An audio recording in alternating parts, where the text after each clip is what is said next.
नमस्कार। बंगाल चुनाव के स्पेशल बुलेटिन किसका बंगाल में आपका स्वागत है। आज पश्चिम बंगाल में दूसरे चरण में 30 सीटों पर वोट डाले गए। आपको सबसे पहले बताते हैं आज 30 सीटों पर कितने फीसदी वोटिंग हुई है। आज शाम 5 बजे तक बंगाल की 30 सीटों पर 80.43% वोटिंग हुई है। वोटिंग टर्नआउट बहुत ज्यादा है, वोटिंग टर्नआउट बहुत अच्छा है। 80% से ऊपर वोटिंग हुई है। 2016 में इन 30 सीटों पर 87% वोटिंग हुई थी। यानी कि बंगाल हमेशा से ही बढ़ चढ़कर वोट डालता आया है। 27 मार्च को पहले चरण में करीब 80% की वोटिंग हुई थी। बंगाल में कुल 8 चरणों का खेला है। 2 फेज की वोटिंग हो चुकी, यानी अब 6 चरणों में 234 विधानसभा सीटों पर वोटिंग बाकी है। तो आज जिन सीटों पर वोटिंग हुई उनमें पश्चिम बंगाल की सबसे हाई प्रोफाइल सीट नंदीग्राम भी शामिल थी। नंदीग्राम से खुद पश्चिम बंगाल की मुख्यमंत्री ममता बनर्जी मैदान में हैं और उनके मुकाबले हैं शुवेंदु अधिकारी। नंदीग्राम का इतिहास हिंसा से जुड़ा है। आज चुनाव के दिन भी वहां हिंसा हुई। नंदीग्राम में बीजेपी नेता शुवेंदु अधिकारी की कार पर हमला हुआ। जी मीडिया की टीम पर भी हमला हुआ। बंगाल की राजनीति का सबसे बड़ा बैटल ग्राउंड नंदीग्राम एक बार फिर हिंसा का शिकार हो गया।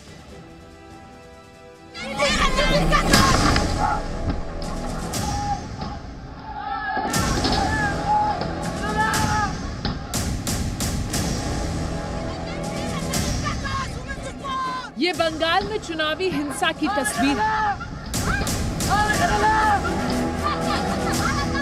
ये बंगाल में चुनाव के नाम पर अराजकता की तस्वीर है। पश्चिम बंगाल में चुनाव हो और हिंसा ना हो, ये भला कैसे मुमकिन है। विपक्षी पार्टी के नेताओं और कार्यकर्ताओं को निशाना बनाना तो यहाँ आम बात है, लेकिन अब मीडिया की टीम को भी निशाना बनाया जाने लगा है। ये तस्वीरें हैं पश्चिमी मिदनापुर के केशवपुर की। बांस डंडों से लैस उपद्रवियों ने इस स्कॉर्पियो कार को चारों तरफ से घेर लिया और कार पर लाठी डंडे बरसाए। ये स्कॉर्पियो बीजेपी उम्मीदवार की कार है।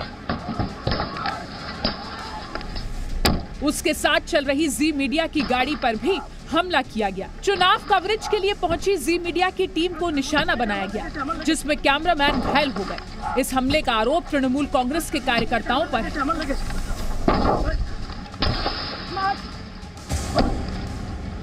टीएमसी कार्यकर्ताओं में सिर्फ इस बात को लेकर नाराजगी थी कि मीडिया ने बीजेपी उम्मीदवार का इंटरव्यू क्यों लिया।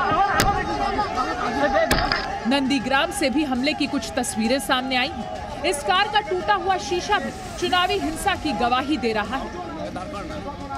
नंदीग्राम से बीजेपी उम्मीदवार शुवेंदु अधिकारी के काफिले में मौजूद मीडिया की गाड़ी को निशाना बनाया गया।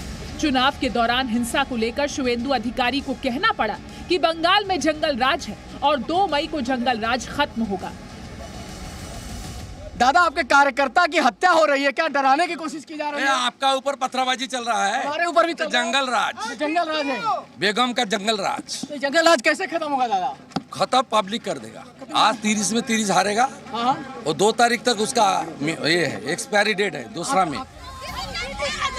नंदीग्राम के शमशाबाद में भी वोटिंग के दौरान जबरदस्त हंगामा हुआ।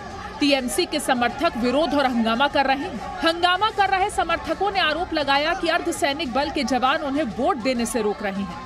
दिखाते हैं यहाँ पर सड़क पर आपको भीड़ इकट्ठी हुई दिखाई देगी। पुलिस फोर्स उन्हें समझाने की कोशिश कर रही है। शमशाबाद में कई महिलाएं सड़क पर आई हैं। क्या है इन लोग का मुद्दा? आप देखिए पुलिस फोर्स आमने सामने है। क्या हो गया?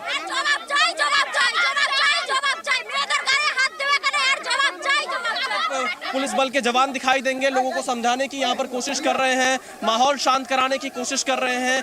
यहाँ पर जो स्थानीय लोग हैं वो आरोप लगा रहे हैं कि इन्हें वोट नहीं डालने दिया गया। इस तरह के आरोप यहाँ पर लगा रहे हैं। पश्चिम बंगाल में चुनाव के दौरान हुई हिंसा को लेकर प्रधानमंत्री नरेंद्र मोदी ने भी अपनी चुनावी रैली से ममता बनर्जी पर निशाना साधा। दीदी की सरकार ने इस क्षेत्र में ईज ऑफ क्राइम को बढ़ावा दिया। डबल इंजन सरकार यहां ईज ऑफ डूइंग बिजनेस को बढ़ाएगा। पश्चिम बंगाल में इस बार अर्धसैनिक बलों की निगरानी में चुनाव हो रहे हैं। इसके बावजूद कुछ जगहों पर उपद्रवियों ने अराजकता फैलाई। बड़ा सवाल ये है कि आखिर बंगाल में चुनावी हिंसा का खेला कब तक होगा। नंदीग्राम से विशाल पांडे और रवि त्रिपाठी के साथ ब्यूरो रिपोर्ट, जी मीडिया। 2011 में ममता बनर्जी पहली बार पश्चिम बंगाल में मुख्यमंत्री बनी थी। उन्हें मुख्यमंत्री बनाने में नंदीग्राम का बहुत बड़ा हाथ था। ममता बनर्जी ने नंदीग्राम में जमीन अधिग्रहण का मुद्दा उठाया था। पूरे बंगाल का समर्थन मिला था और नतीजा था कि ममता बनर्जी ने लेफ्ट को सत्ता से हटा दिया। अब 10 साल बाद ममता बनर्जी को उसी नंदीग्राम से सबसे बड़ी चुनौती मिली है। सवाल है इस बार जो नंदीग्राम जीतेगा, क्या वही बंगाल भी जीतेगा? 10 साल पहले बंगाल की सत्ता में परिवर्तन हुआ था। तब ममता बनर्जी ने नंदीग्राम को ही बंगाल में परिवर्तन का सबसे बड़ा आधार बनाया था। अब 10 साल बाद फिर वही सवाल उठ रहा है, क्या नंदीग्राम एक बार फिर से बंगाल में परिवर्तन की वजह बनेगा? कोलकाता से 132 किलोमीटर दूर है नंदीग्राम। नंदीग्राम बंगाल का एक बहुत ही छोटा सा इलाका है, लेकिन ये छोटा सा इलाका पश्चिम बंगाल की सियासत का सबसे बड़ा केंद्र बन चुका है,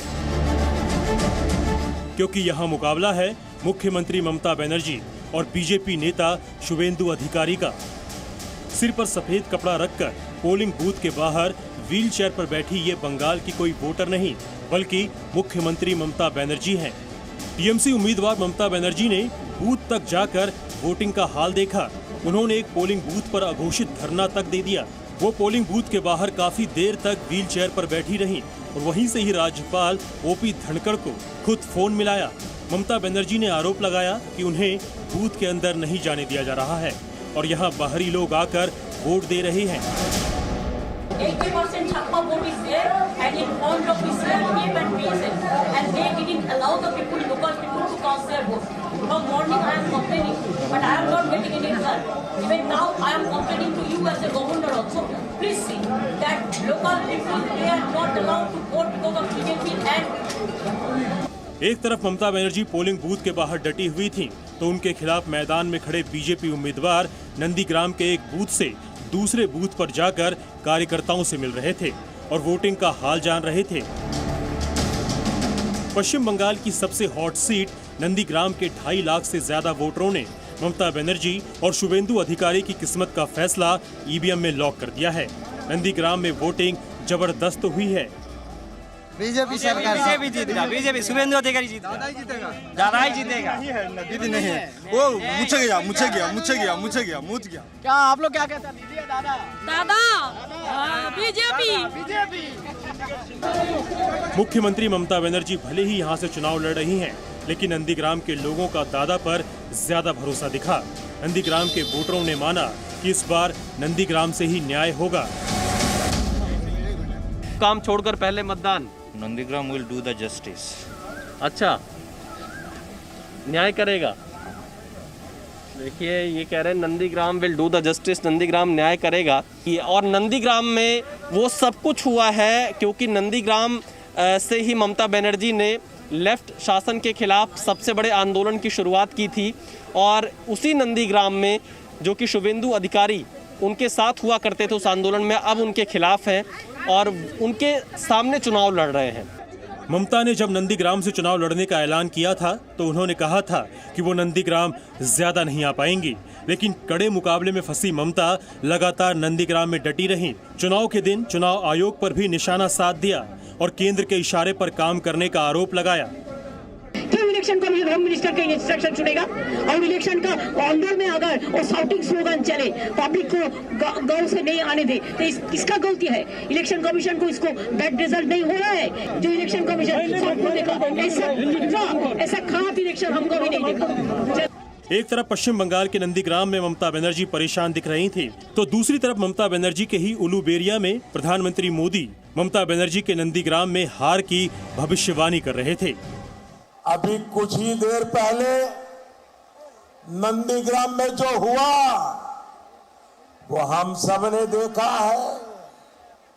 ये दिखाता है दीदी अपनी हार मान चुकी है।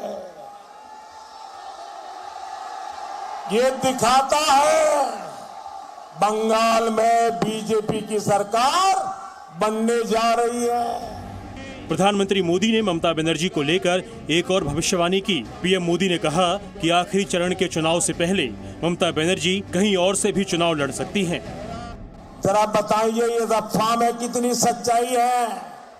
यहाँ जो लोगों में कानाफूसी चल रही है कि आप अचानक किसी एक सीट पर आखिर में फॉर्म भरने जा रही हो, क्या ये सच्चाई है क्या? नंदीग्राम पश्चिम बंगाल में बदलाव का साक्षी रहा है। 2007 में नंदीग्राम के सिंगूर में टाटा प्लांट के जमीन अधिग्रहण को लेकर हिंसा हुई थी। ममता बनर्जी ने इसे मुद्दा बनाया और 2011 में इसी नंदीग्राम की बदौलत बंगाल में लेफ्ट की सत्ता को उखाड़ फेंका था। अब 10 साल बाद ममता बनर्जी को उसी नंदीग्राम से सबसे बड़ी चुनौती मिली है।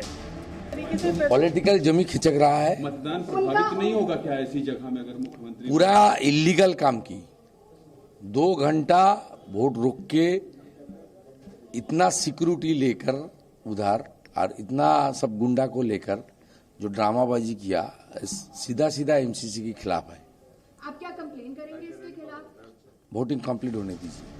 बंगाल में अब तक 2 चरणों में 60 सीटों पर वोटिंग हो चुकी है, जबकि 234 सीटों पर 8 चरणों में वोटिंग बाकी है। लेकिन नंदीग्राम में हुए चुनाव को देखकर तो यही लग रहा है कि जिसने जीता नंदीग्राम वही जीतेगा बंगाल। रवि त्रिपाठी के साथ विशाल पांडे, सी मीडिया, नंदीग्राम। और यहाँ रुकने एक छोटे से ब्रेक के लिए। Presenting B News app available on Google Play and App Store. Download it now.